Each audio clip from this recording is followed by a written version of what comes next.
يا نفس إن لم تظفري لا تجزعي.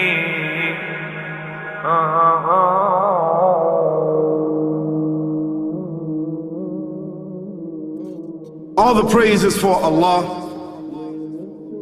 who is the author of all existence and the most generous to his creation, while he is also the all-compelling.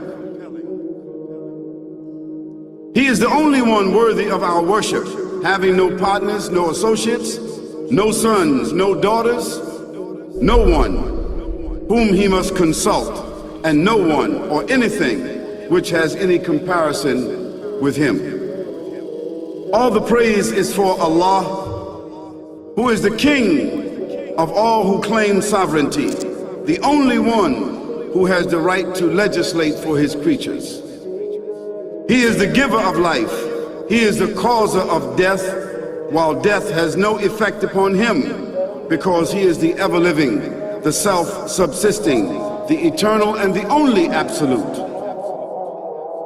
All the praise is for Allah, who has power over all things, and there is in reality no power and no strength, no influence to cause benefit or detriment except through him. It is he who created this complex world, the seen and the unseen, the evident and the speculative, the earth and all that is on it and everything that is in it. It is he who sent his messengers and prophets, alayhimus salam, with the common message of strict monotheism, which simply means that there's absolutely no one worthy of worship, no one worthy of our obedience except the Almighty, the One, the Absolute, and who has no partners. The earlier messages which changed the world in the area in which the prophets were sent, those messages we know have changed, and even the prophets who brought them, their names are now lost. We just know in general because Allah told us in the Quran, وَلَقَدْ بَعَثْنَا فِي كُلِّ أُمَّةٍ رَسُولًا أَنْ يَعْبُدُوا اللَّهَ وَاجْتَنِبُوا الطَّاغُوتَ.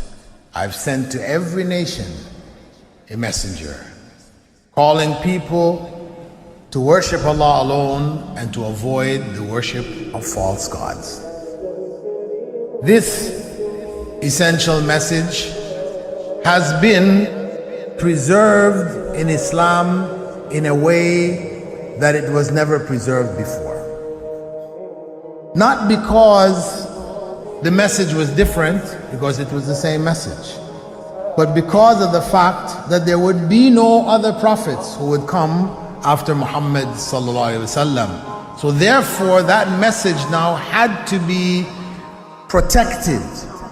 It had to be preserved in a way none of the earlier messages were preserved.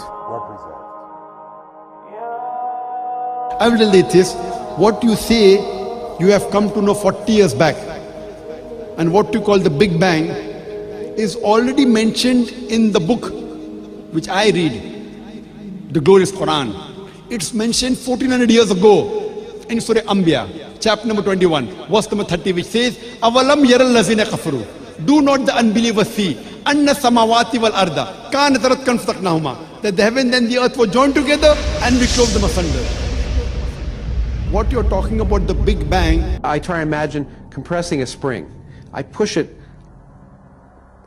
closer and closer and closer together so it's smaller and smaller and smaller, and I've stored a tremendous amount of energy in that spring, and when I let it go, it bursts out, it bursts out, it bursts out. the creation of the universe, which you came to know 40 years back, is already mentioned in this book, the glorious Quran, 1400 years ago. Who could have mentioned that in the Quran? So the atheists will say, maybe someone wrote, maybe it's a fluke, maybe it's a guesswork. A human being, regardless of who they are, or where they are, or what they do, will have this curiosity.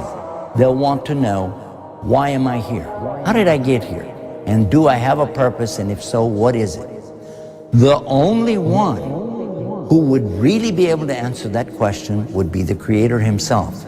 If there is a Creator, it would be up to him to tell us why we were created and what he expects from us and what this life is really about.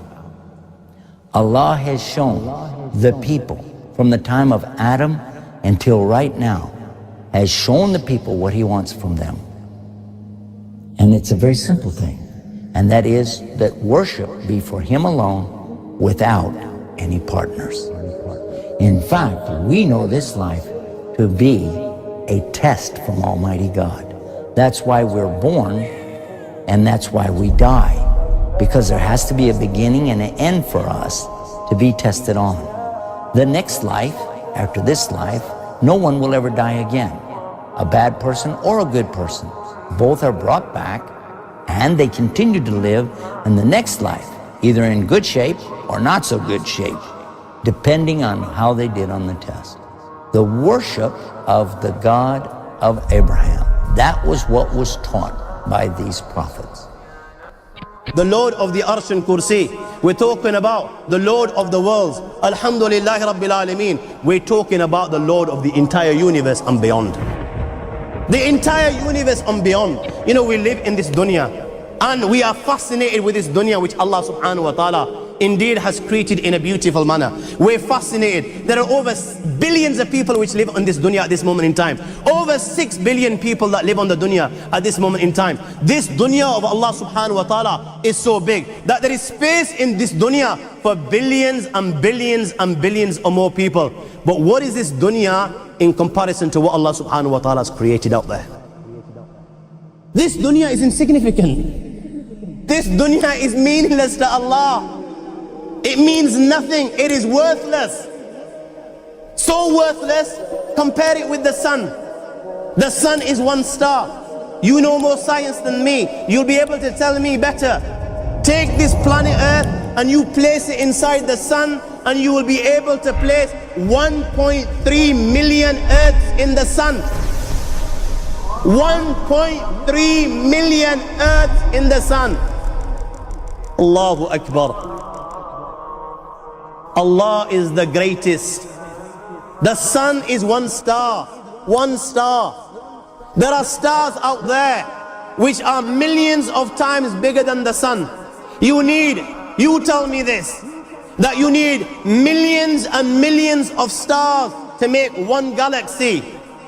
And then you tell me this, that there are zillions of galaxies out there. Let me tell you on top of this, my friend, after this, whatever you see above,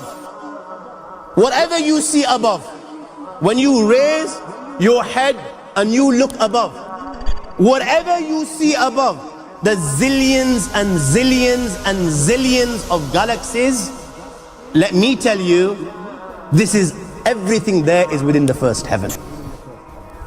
Everything there is within the first heaven, and Allah is the creator of 7 heavens.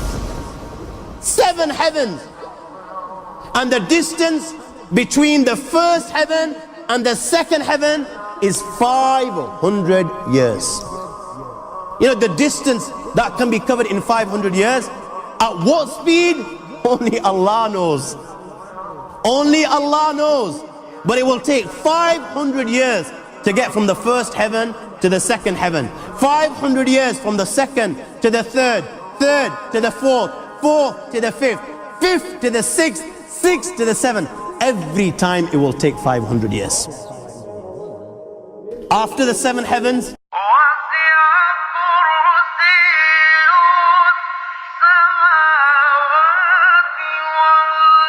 وَسِعَ كُرْسِيُّهُ السَّمَاوَاتِ وَالْأَرْضِ. You all read the Ayatul Kursi. You all know the Ayatul Kursi. After this, you have the Kursi of Allah. You have the chair of Allah subhanahu wa ta'ala. You know these 7 heavens that we've just talked about, in comparison to the Kursi of Allah, they're non-existent. They're meaningless. Rasulullah ﷺ has given an example in a hadith. just to give us a little bit of understanding with regards to the 7 heavens in comparison to the kursi of Allah. Take a ring from your finger, take it off, the small ring that you have, and place it, let's say, in a desert, the Sahara Desert. It's the biggest desert in the world. You know that ring that we take off from our fingers and place it in the Sahara Desert? What comparison is in between the ring and the Sahara Desert? Nothing. Nothing. The 7 heavens is the ring, and the kursi of Allah is the Sahara Desert. After the kursi of Allah, you have the arsh of Allah. وَكَانَ أَرْشُهُ عَلَى الْمَاءِ. You have the arsh of Allah. Again, Rasulullah has explained, so just so that we can understand. Take the ring, place it in the desert. This time, the ring is the kursi and the arsh is the desert. What is the kursi in comparison to the arsh of Allah? Nothing. Then you have angels which carry the arsh of Allah. Their heads are in the 7th heaven and their feet are in the lowest earth. My friends, then you have the Lord of the arsh and kursi. لا تدركه الأبصار ويدرك الأبصار وهو اللطيف الخبير. He is beyond the size of Allah, who Allah is, what Allah is. The greatness of Allah is beyond the comprehension of my little mind. This is the being that you and I are messing with.